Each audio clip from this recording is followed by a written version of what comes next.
Bonjour Santiago, je suis ravie de t'accueillir ici pour le podcast Corporalité. Ravi, je te remercie. Ouais, donc tu es encore au travail? Après ce que tu Exactement. Je suis au cabinet entre 2 patients, hein, donc ma pratique, elle est toujours encore beaucoup au cabinet. Enfin, elle le sera toujours, hein, mais j'ai diminué un tout petit peu, mais oui, actuellement, je me trouve, au cabinet. super. Alors on va prendre le temps de faire connaissance un petit peu plus avec toi, ton parcours, qu'est-ce que tu nous proposes? Donc Mmh. et ben, je te laisse la parole pour que tu te présentes, ce que tu fais, les activités que tu fais et un petit peu d'où tu viens, quel était ton parcours pour arriver jusque-là? Ouais. Alors, je démarre par où alors? Quand j'étais petit, je démarre Bon, au on n'a pas lycée. non plus, ouais, non, plutôt Oui, le parcours on n'a pas professionnel. autant de temps, hein. Bon, Ouais. alors, j'étais bon, c'est vrai que évidemment, on va pas parler de l'enfance et cetera, mais c'est vrai que j'étais toujours, un garçon très actif et qui touchait un petit peu à tout, très dynamique sur le plan du corps, hein. J'ai grimpé partout, j'ai faisais, plein de sports, bien cadrés, mais aussi des activités comme ça, des un peu ce qu'on appelle le parcours maintenant, hein, mais je me rends compte que je le faisais déjà quand j'étais assez gamin. Donc voilà, j'étais toujours très branché corps et pris beaucoup de plaisir à bouger. Et donc j'ai fait mon bac, j'ai fait mes études de kinésithérapie. Au départ, vous savez, le diplôme d'État en Espagne, il date de 77, 19 ou 80 et quelques. Je ne suis même pas sûr de la date, mais en tout cas, il est récent, le diplôme de kinésithérapie, par rapport à celui en France, hein. Les deux est vraiment beaucoup plus ancien, de la moitié du siècle dernier. Donc, au départ, je ne savais pas trop ce que c'est la kinésithérapie, hein. Là-bas, on dit physiothérapie, hein. Je suis arrivé un peu parce que, bon, c'était des soins plutôt naturel, sans médicaments, avec les mains. Il y avait la notion d'exercice, le rapport humain, etc., qui me plaisait. Ma mère est infirmière, donc voilà, j'avais peut-être cette attirance aussi pour l'aspect soin.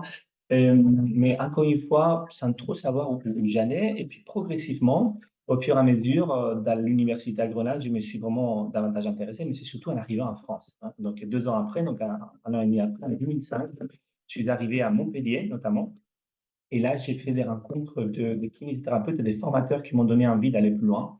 Et c'est là que j'ai commencé vraiment à consacrer du temps à me former, hein, formation continue, hein. Et j'ai compris que, surtout avec l'arrivée à Paris 2 ans après, avec Michel Dufour, qui est pour moi mon mentor, hein, celui qui m'a vraiment catapulté à ce que j'ai fait aujourd'hui. Avec Michel Dufour, j'ai vraiment appris les bases, en fait, l'anatomie, la biomécanique et toutes les techniques manuelles en kinésithérapie. Et c'est vraiment la vraie prise de conscience a été: «Tiens, je pensais savoir et je ne sais pas, en fait.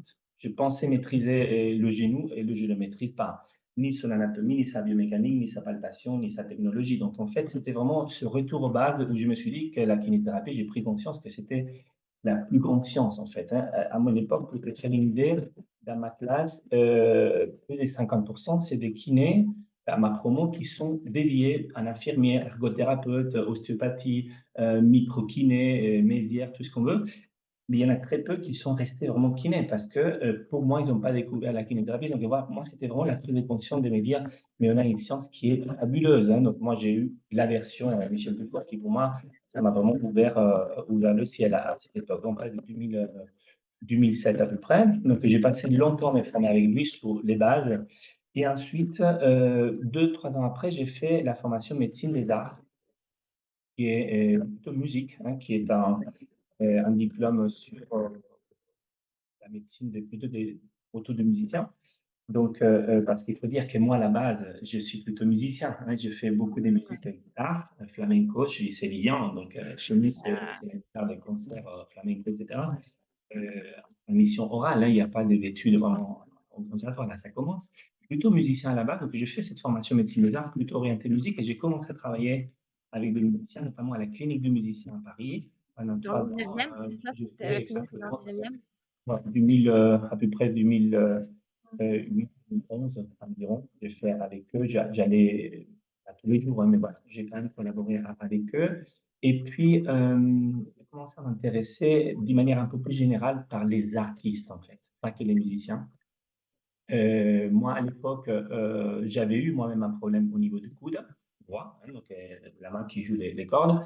alors à droite, et aucun kinésithérapeute m'a dit assis-toi et montre-moi ta manière de jouer, etc., pour voir les angles du poignet, du coude, un peu la Bah, parce dynamique que c'est aussi. très technique. Il faut vraiment maîtriser, les instruments pour comprendre les problèmes. Puis c'est vraiment très, très spécifique pour Exactement. le Et travail du de coup, musicien. les kinés en question que j'ai croisés là-bas, ils n'avaient pas cette sensibilité, cette connaissance. Il y a en Espagne à l'époque, il y a plus de, là on est, c'est à peu près 20 ans, hein, et il y avait quelques cliniques spécialisées musiciens à Madrid, à Barcelone, voilà, et puis des thérapeutes. Moi, j'ai pas eu la chance d'en croiser, donc c'était un traitement qui ne prenait pas en compte, en gros, le geste technique et le placement. Hein. Donc c'est déjà une prise de conscience à l'époque où ça m'avait pas tellement aidé, les traitements. Donc déjà, j'étais intéressé par les musiciens, donc j'ai fait cette formation médecine d'art. Et quelques années plus tard, vers 2013-2014, non, un peu avant, 2012 même, et j'ai commencé moi-même à faire de la danse classique, hein, mais plutôt dans une approche de je m'intéresse à la danse pour voir, pour comprendre le langage, pour mieux comprendre le milieu, la culture, la manière de transmettre le mouvement et concrètement, voilà, sur mon corps, ressentir ce que c'est un plié, un dégagé, une couronne, et cetera. J'ai fait 3 ans de classique et à côté de ça, j'ai toujours fait des danses un peu variées, du forró, de la salsa, des voilà, tout comme ça, j'ai toujours aimé. Donc voilà, la danse, c'est venu, comme ça et suite aussi à mon voyage à New York, où j'étais 2 mois, à New York, j'ai rencontré les kinésithérapeutes, notamment de Alvin Ailey et New York City Ballet avec qui je me suis formé. Et l'hasard fait que le nouveau directeur de l'Opéra national de Paris, c'était Benjamin Millepied, qui venait justement de New York et qui a eu mon contact par le réseau. Hein.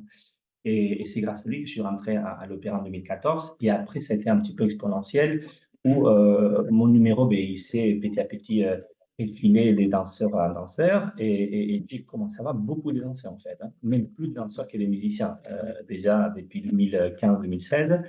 Et ce qui a fait que je me suis lancé sur l'ouverture d'un centre d'importance à Maurice Henricat, qui est un cabinet spécialisé artistes à Bastille, donc en 2017. Hein. C'est là que j'ai ouvert le cabinet. Et puis, petit à petit, je me suis ouvert vers d'autres artistes, notamment des circassiens, hein, des acrobates, trapézistes, contorsionnistes, qui est aussi, on en parlera après, mais c'est un domaine qui est fabuleux, qui me fascine et qui est infini également.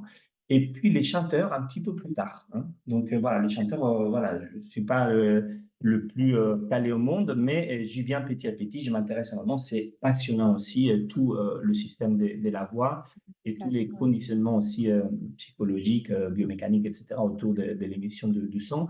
Donc voilà, spécialisé chez les artistes. J'ai avec moi une équipe de 7 kinés qui je forme et qui travaille aussi dans la prise en charge des artistes sur l'aspect soin, mais sur l'aspect prévention aussi.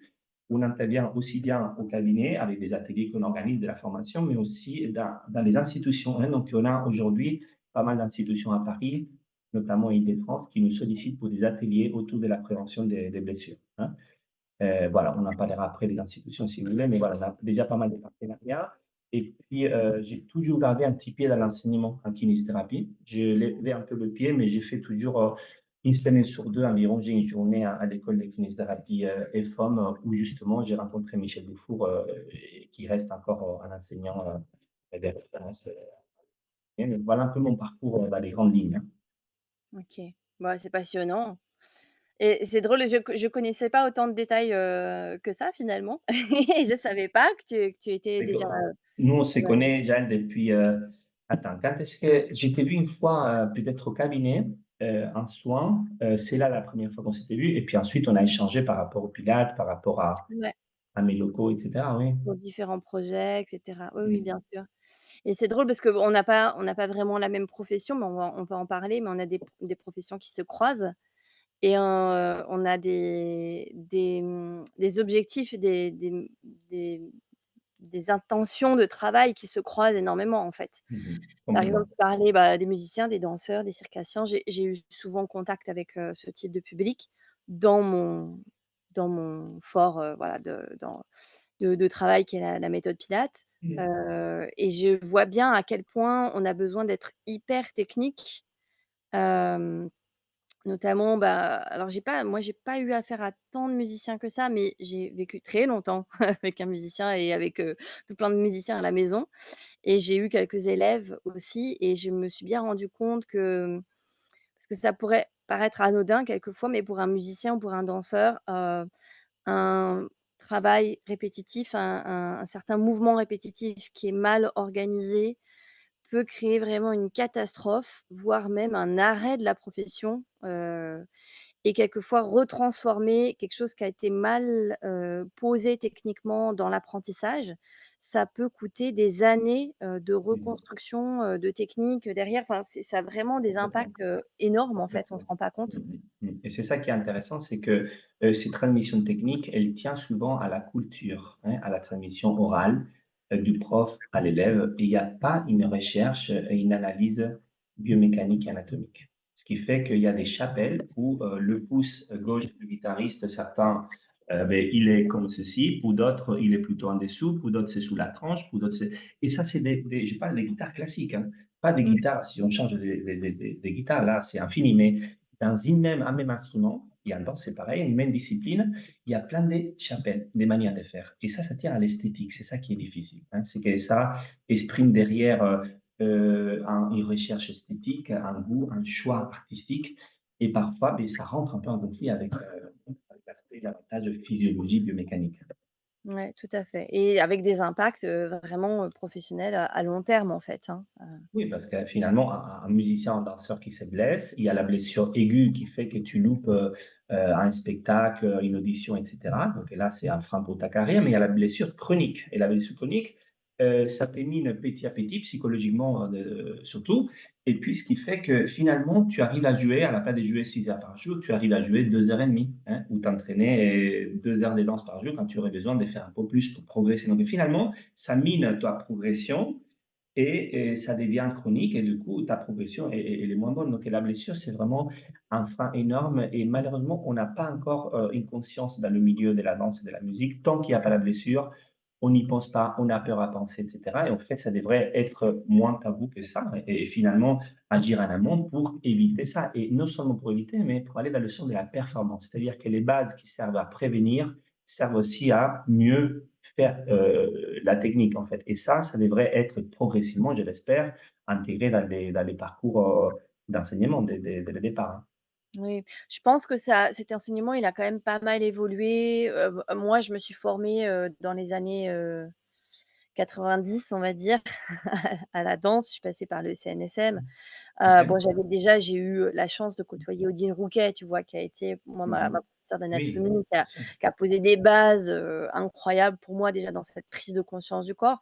Mais malgré ça, on avait quand même derrière des échéances et des temps de répétition ou des moments, un peu charrette comme ça où on dansait Mmh. beaucoup et en même temps dans une phase de construction qui est souvent l'adolescence chez le danseur, par exemple et peut-être les circassiens sont un peu plus âgés, mais chez les danseurs, souvent, c'est très jeune. Hem, quelquefois, ça va faire des dommages vraiment sur le long terme et on se retrouve avec des gens qui finalement arrêtent leur carrière ou des choses Mmh. comme ça, voilà, ouais. Oui, oui, c'est ça, c'est des spécificités aussi à connaître, hein, du corps de l'enfant, du corps de l'adolescent, du corps de la femme aussi, avec les cycles, avec, le retour des maternités. Il y a des spécificités comme ça qui sont pas assez prises en compte, à mon sens et derrière, ces spécificités, il y a aussi l'aspect psychosocial et le regard, qu'on a sur soi et surtout la recherche des validations. Pour les enfants, les adolescents, le prof, c'est un peu, voilà, c'est lui qui dit c'est noir ou c'est blanc et puis on suit et cetera et je trouve que, développer aussi cette, comment dire? Cette confiance en soi aussi sur les choix esthétiques, sur les choix techniques et cette liberté-là, c'est peut-être plus simple en danse contemporaine, un peu moins en danse classique, mais je pense que c'est une direction qui devrait être, appuyée et recherchée et qui contribue à, s'adapter davantage à ce qui on est vraiment et pas coller à des codes, hyper stricts, hein. Pour moi, ça va dans le sens de la prévention, ouais. Mmh. Oui, bah, parce qu'en fait, toutes ces disciplines, que ce soit la musique, la danse, le cirque, j'imagine le chant aussi, tu as besoin d'une très, très grande discipline et finalement, quelque part, en même temps, tu apprends à t'écouter, à bien connaître comment tu fonctionnes, mais en même temps que tu es toujours un petit peu en train de dépasser les limites, raisonnables. Oui.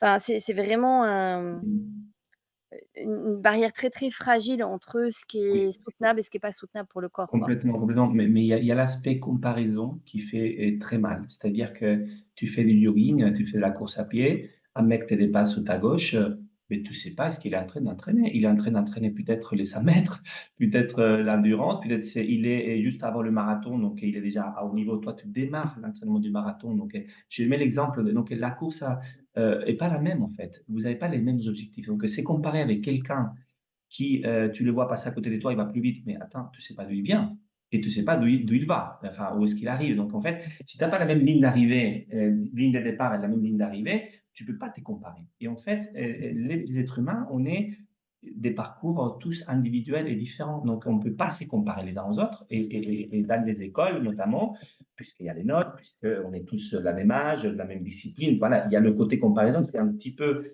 inévitable, mais derrière, il faut vraiment rappeler que c'est l'évolution par rapport à soi-même et surtout ne pas perdre la notion de plaisir et le moteur pourquoi on fait les choses. D'accord. Et c'est pas pour être aimé par son prof ni par son père, mais plutôt parce que c'est mon choix, parce que ça m'aide à grandir, à davantage me développer en fait, hein. Et c'est cette culture-là, toujours sur l'aspect psychosocial, je pas, je suis vraiment passionné de la mécanique et de l'anatomie, mais le psychosocial, il est omniprésent en fait, hein.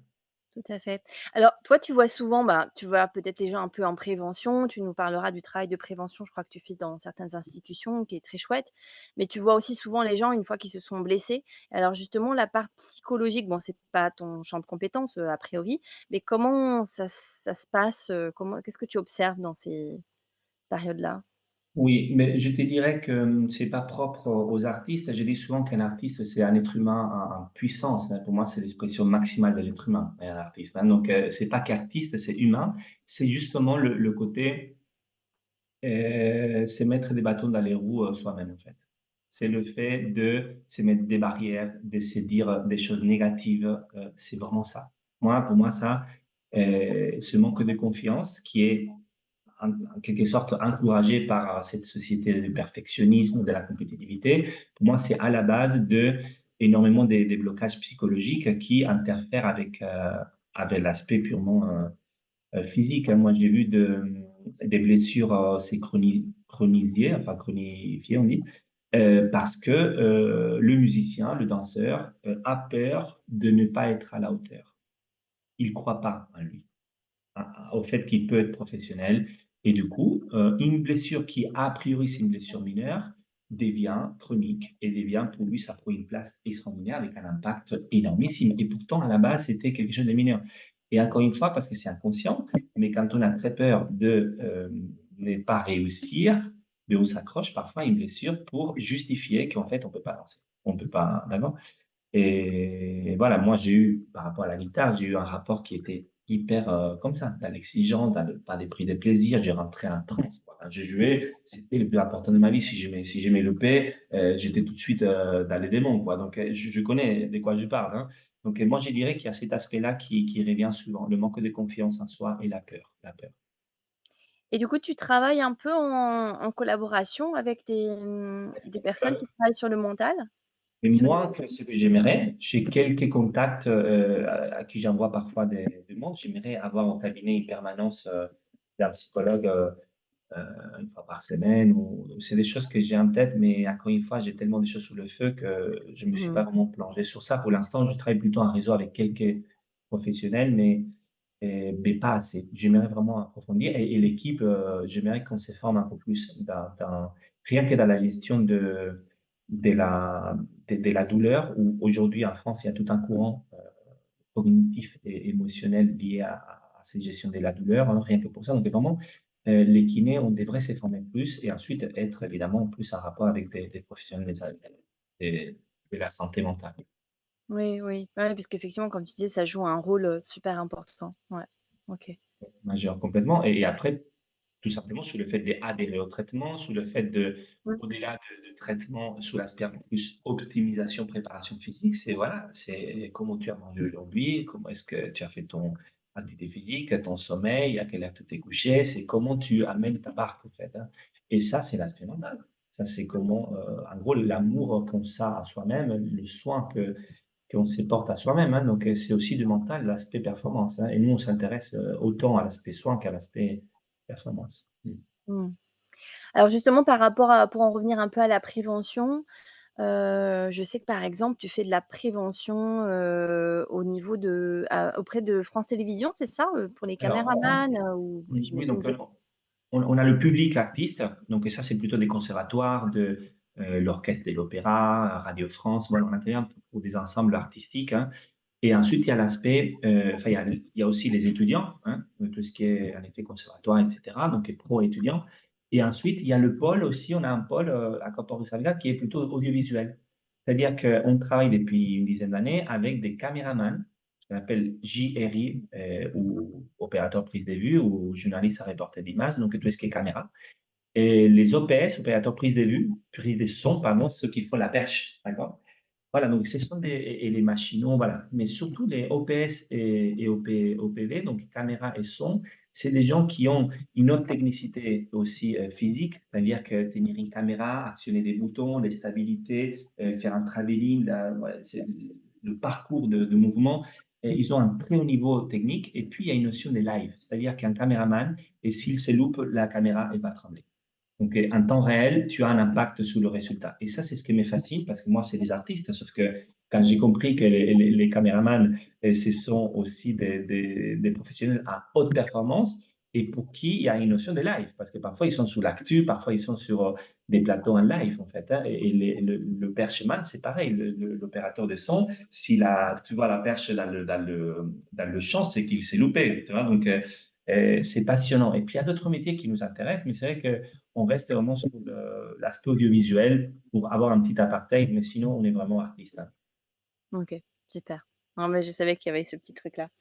Alors, explique-moi un petit peu, ou si tu veux un peu partager comment c'était cette aventure pour toi d'ouvrir un lieu et comment ça se Oui. passe? Beh, écoute, ça c'est parce que l'activité elle grandissait, que je sentais que ce que je racontais était pertinent, que ça a augmenté en termes de volume et que là où j'ai travaillé, je me suis mis vraiment à mon compte parce qu'avant j'étais collaborateur dans un petit cabinet, mais à mon compte en 2012 et 2013 plutôt. Et puis, sous 2 3 ans, ça a assez grandi, hein. Donc, à un moment donné, je me suis dit: «Il faut que je change et que j'ai un lieu, où je puisse accueillir, surtout avec un plateau technique». C'est-à-dire un espace où les gens peuvent rester faire à la fois des exercices thérapeutiques, mais à la fois aussi tout le travail qui est vraiment le cœur de notre approche, c'est tout l'aspect posture-gestuel. C'est-à-dire comment aider, ouais, à l'artiste à construire son geste, hein. Donc là, il faut que l'on le fasse sauter, il faut qu'on le fasse, s'accrocher au trapèze, monter à la corde, prendre un instrument de musique. Donc pour ça, il faut de la place.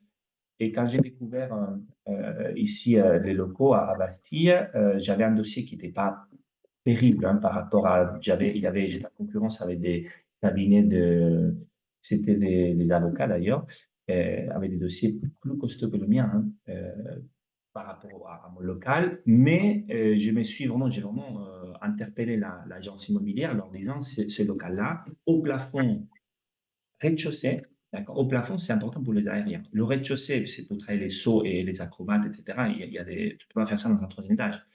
Et puis, lumière, hein, et Bastille. Moi, c'était les 4 critères, qu'il me fallait et je me suis lancé sur le local. J'ai écrit à l'agence, je suis allé les voir, je les lâchais pas, je venais en fait, hein. J'ai réussi à avoir, une lettre de l'opéra, de l'école des kinés, de mon mentor, et j'ai rassemblé un dossier comme ça en 48 heures et le mec de l'agence, il s'est dit: «Bon, ce gars-là, voilà, je lui donne une opportunité, hein, d'accord?» Et c'est comme Ouais, ça que j'ai eu des locaux qui étaient, je l'avoue maintenant, ouais, les locaux sont super, bien sûr. oui et Ils puis sont très, trop très grand. adaptés, ouais, ils sont Ouais et c'était trop grands, il y grand a un pour moi. lino par terre, il y a des trapèzes, il y a de l'aérien, on va revenir tu proposes des cours aussi à certaines Oui, heures, oui, il y a oui, des c'est ça. C'est bars, vrai des qu'on a de la danses. place. Justement, on n'a pas beaucoup de machines parce que j'ai voulu avoir vraiment de l'espace et on a un plancher des danses arlequin qui est amortissant et restituant. Justement, c'est important pour toutes les pathologies des contraintes, méniscopathie ou autre. Donc en effet, on a un local qui est très adapté, mais pour moi, c'était trop grand à l'époque. Donc depuis 2017 à maintenant, ça a été pas évident parce que j'ai un loyer énormissime et que j'ai beaucoup de charges fixes et du coup, j'étais pas assez grand à l'époque et je me suis lancé. Donc moi, c'est un peu ma personnalité d'être, un petit peu téméraire parfois sur des projets et je me suis lancé et là, je suis très content, mais ça a été difficile, hein. Là, on arrive, à un point d'équilibre, mais ça a été difficile parce que c'est des frais fixes surtout qui sont très importants. Mais voilà, globalement, je suis très content de ces 7 ans de défis du centre. Et ça a bien grandi sur le plan de nos connaissances techniques, ce que nous on propose en tant que service, sur le plan humain, l'équipe a un peu changé, mais quand même toujours dans le sens de grandir en volume et en qualité humaine exactement. Et voilà, je suis très content, mais je t'avoue que c'est un prix à payer, hein, c'est un prix à payer. Mmh. Je connais ce prix-là, mais des fois, quand on a des ambitions, alors quand je dis ambition, c'est vraiment dans le mode positif, hein. C'est-à-dire que quand tu as une vision, toi, tu savais où tu voulais aller, tu avais cette vision-là, tu savais que ça pouvait fonctionner et tu y as cru, quoi, et il faut y aller. C'est ça, et puis, je pense qu'il y a un petit peu l'ignorance qui est importante aussi. On parle d'ignorance sélective, hein. Et moi, à l'époque, il y a 7 ans, je savais pas, et heureusement que je savais pas tout ce qui me venait dessus après, hein. Oui, Et c'est je pour suis ça que je me suis d'accord. lancé. Et Ouais, puis, voilà, si on est trop connaisseur, moi, si j'avais fait un business plan de A à Z, je ne serais pas là. oui, mais je suis d'accord. Moi, j'ai fait ça à chaque fois. Je me suis lancée sans trop réfléchir et sans trop avoir le Oui, oui, les j'essaie idées dans le d'écouter l'intuition, j'essaie.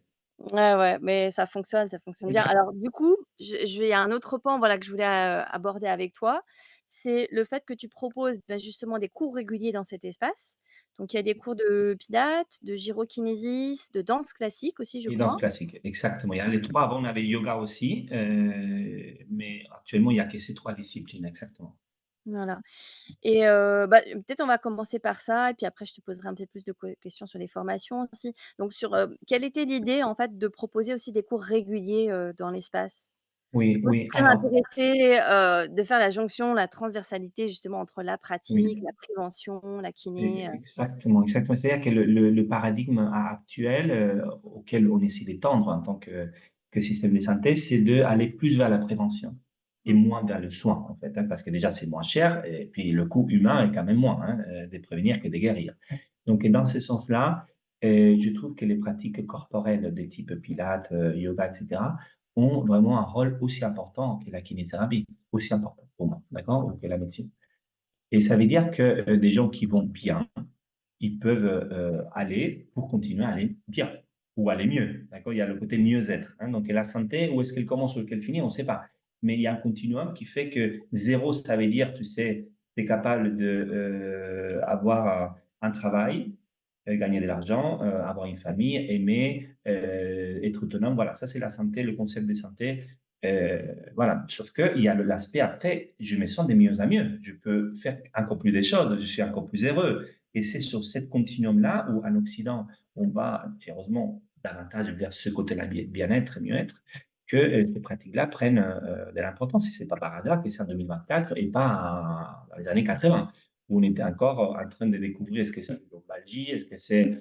Voilà, donc plus la médecine avance, plus cet aspect, ce côté droit de continuum santé va être important, hein. Donc, et à l'avenir, ça va l'être encore plus, hein. Donc, pour moi, c'était déjà chez la santé en général, mais après, chez les artistes, c'est en plus. Parce que eux, leur santé, c'est je peux écarter le petit doigt pour venir à faire une octave à la guitare, en fait, hein. Si je ne peux pas ça, je m'arrête. En fait, mon travail, c'est fini. Et ça, un médecin qui n'a jamais vu un musicien, il ne peut pas comprendre. Attends, tu n'as rien, tu n'as pas à la maison parce que sur le plan mécanique, biologique, tu n'es pas malade. Mais en fait, il est malade parce qu'il ne peut pas faire son octave. Donc, la pièce, elle ne peut pas être jouée. Et il a un concert où il faut qu'il joue cette pièce-là. Donc, en fait, du moment où ça t'impacte professionnellement, donc voilà, la notion de santé chez l'artiste, le curseur est vraiment placé autrement. D'accord. Et dans ce sens-là, ces techniques-là, psychocorporelles que j'appelle ou somatiques, nous apportent, ce côté-là que les kinésithérapeutes n'apportent pas. Même si on a beau à se former, pour moi, un kinésithérapeute, il arrive jusqu'à un point et après c'est un professeur de yoga, de pilates ou autre qui peut prendre le relais. Donc, vraiment, je crois vraiment à ce continuum-là, davantage avec les artistes. Mais je t'avoue que voilà, nous, à notre petite échelle, on essaye de faire ce lien et de faire tourner certaines cours, mais je t'avoue qu'il y a tellement d'offres que voilà, nos cours ne sont pas débordants non plus, hein, d'accord? Mais on essaie de faire quelque chose de qualité, surtout avec des professeurs qui sont formés à notre approche, qui connaissent ce que c'est un genou, comment il faut qu'il bouge pour ne pas se blesser, C'est un peu ça un petit peu l'originalité de ce qu'on fait. Parce qu'il y a beaucoup de cabinets à Paris, hein, qui proposent kiné et cours, mais nous, on a vraiment essayé de former les profs pour qu'ils soient dans la continuité de nos principes de travail. Ça, c'est super. Moi, je sais que dans mon parcours de prof de pilates, j'ai eu cette opportunité, de travailler dans mes premières années de jeune prof, vraiment au tout début, en cabinet de kiné et je venais en post-rééducation. Donc en fait, souvent, on travaillait même dans la même salle. Je voyais la kiné travailler avec les gens en rééducation et je savais qu'un mois, 2 mois, 3 mois après, je les aurais dans mon cours. Oui. On échangeait dessus et moi, j'ai vraiment appris énormément de choses de cette époque. Mmh.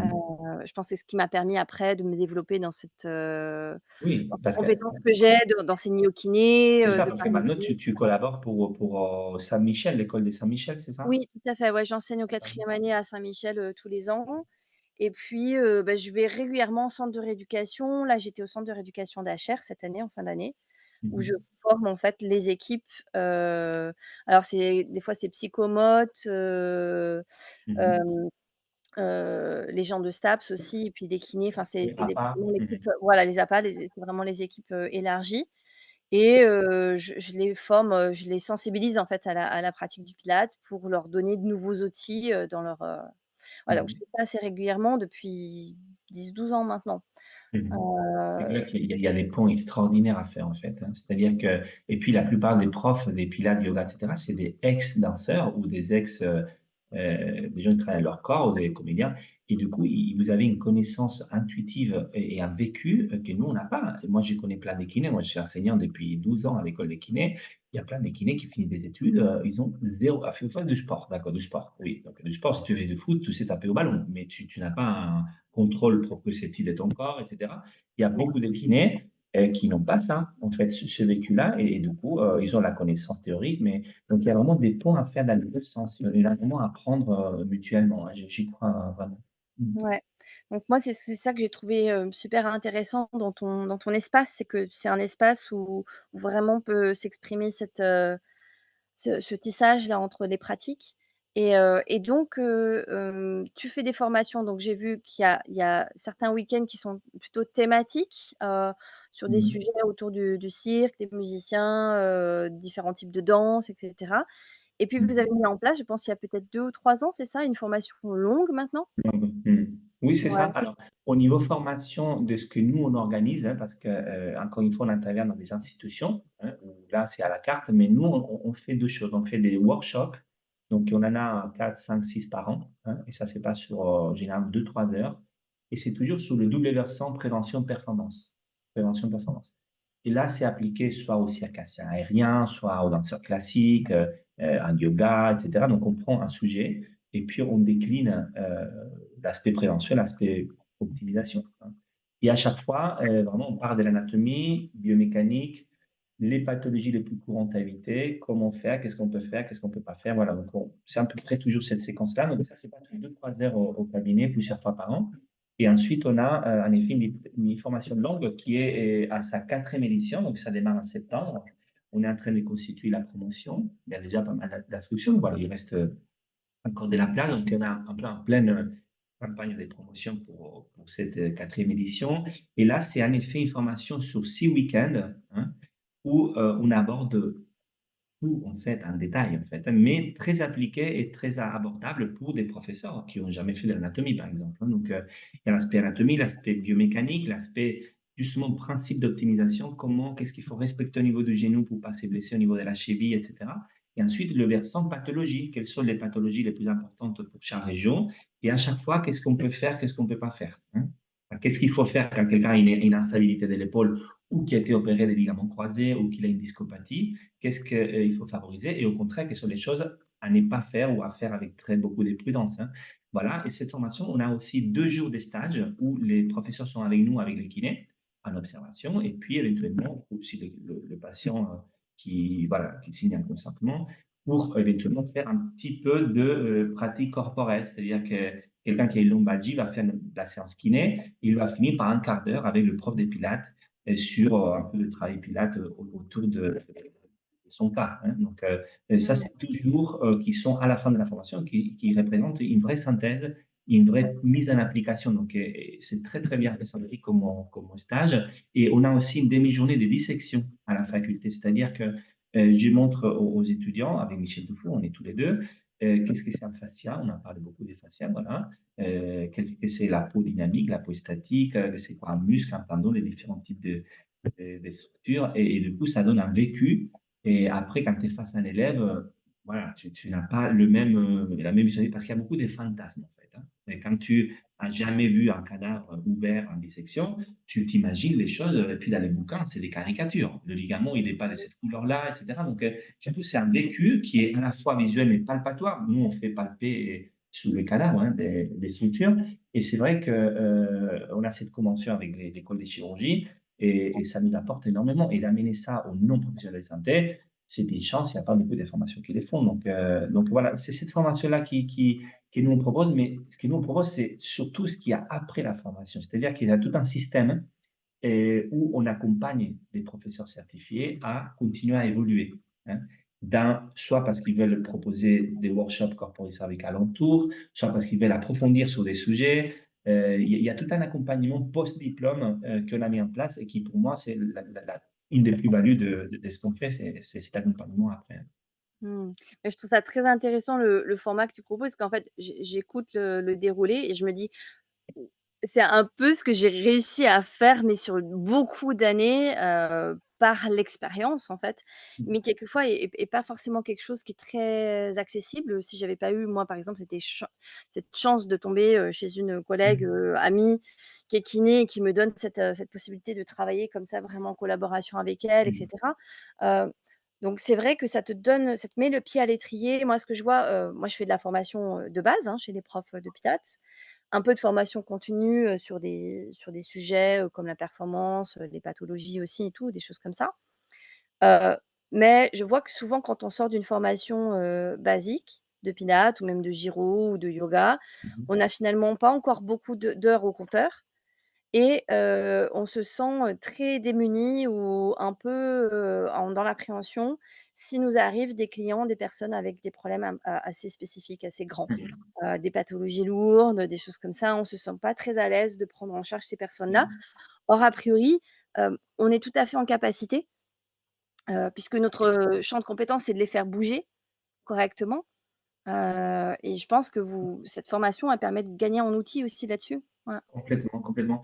C'est un des projets que j'ai aussi, c'est qu'on puisse intégrer progressivement ce contenu en formation initiale. C'est-à-dire qu'un prof de yoga, 200 heures Vinyasa puisse avoir ses bases dès le départ. Peut-être pas aussi approfondies, mais voilà. Donc, nous sommes aussi ouverts à des collaborations avec des écoles qui ont envie d'aller dans ce sens-là. Après, je sais que la plupart des écoles, pilates, yoga, et cetera, ils ont quand même souvent des intervenants. Hein. La plupart, vous avez des ostéos, des kinés qui font l'aspect anatomique, mais forcément, c'est moi qui va te le dire. Parfois, c'est pas assez pratique, c'est pas assez adapté. Hein. Ben, c'est surtout que souvent, on c'est quand même ça reste très basique. On a une connaissance anatomie, biomécanique qui est vraiment très basique en formation initiale, qui est souvent soit complétée parce que les gens ont un parcours, avant qui a été déjà, voilà, formé là-dessus. Mais quand c'est des gens qu'on a en reconversion, beh, ils arrivent et ils connaissent pas grand-chose et donc ça prend un peu de temps. De toute façon, Mmh. l'anatomie moi, j'ai la sensation que l'anatomie, la biomécanique, la physio, c'est quelque chose qu'il faut apprendre toute sa vie.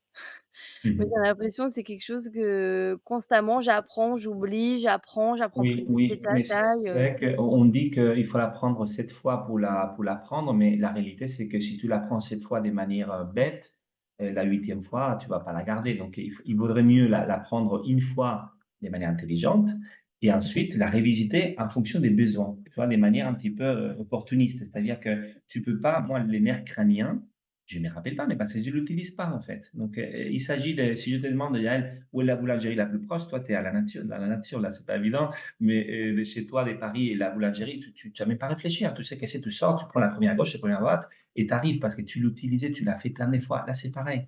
Tu ne peux pas avoir une info, heureusement, qui ne te sert à rien. Tu vois. Donc, le tout, c'est, et l'obsession, c'est pourquoi c'est important. Moi, dans la formation que je donne, si quelqu'un me dit, Santiago, ça, à quoi ça sert? Tu as raison, on ne l'apprend pas. D'accord. Il faut vraiment apprendre des choses qui nous servent. Hein. et après oui, il faut un petit peu révisiter pour, essayer d'approfondir si vraiment c'est utile ou pas, mais je pense que c'est surtout ça le défaut, c'est d'apprendre des choses qui n'ont pas d'utilité, en fait, hein, Mmh à mh. l'anatomie, par exemple. Ouais. Moi, j'aime beaucoup, la bioméca, ça me parle plus, tu vois, l'anatomie, tu as besoin de connaître un peu pour, parler la même le même langage, savoir où Oui, sont les choses, les nommer et cetera mmh. et c'est comment ça fonctionne dans le mouvement, mais c'est ça qui me voilà. Oui, mais j'ai envie de te dire que c'est la même chose, tu vois? C'est tu vois? Jouer d'un instrument, savoir émettre le son et ensuite pour savoir rassembler les notes et faire de la musique, savoir les gammes par rapport aux morceaux, vous voyez? C'est 2 mais c'est la même chose. L'anatomie, la biomécanique, ça doit être apprise de la même manière, Mmh. d'accord? Mmh. C'est un continuum, hein. Mmh. Et la pathologie, pareil. C'est: «Tiens, qu'est-ce que ça déconne? Pourquoi il y a le problème des ménisques? Qu'est-ce qui s'est passé?» beh, là, si tu connais l'anatomie, la bioméca, la pathologie, ça vient tout seul, hein. Mmh. Donc, voilà, nous en kinésithérapie, on n'a pas parlé, on va pas parler de la kinésithérapie, mais nous, on a toute une approche, en kinésithérapie aussi basée sur cette réflexion, cette connaissance-là. Nous, tous nos tests d'évaluation clinique, derrière, il y a une réflexion et une compréhension, vous voyez? Parce qu'aujourd'hui, il y a des recettes comme ça, et nous, on essaie de comprendre pourquoi ce test, ça s'est fait comme ça et cetera et derrière, il y a toujours l'anatomie, la biomécanique, hein. Mmh mh. Mmh. Donc voilà, c'est Super. bien de d'échanger avec toi. Je ne sais pas si tu as Bah, je d'autres pense que points c'est comme ça? bien, je pense que ton temps est arrivé aussi au bout. Je sais que tu as Oui, une autre mais voilà, si avec moi. tu as encore quelques minutes, que tu veux que sous des questions qu'on n'a Écoute, pas je pense qu'on a abordées, fait, à peu près le tour. Est-ce que toi, il y a quelque chose que tu aurais envie de, de hem, dire.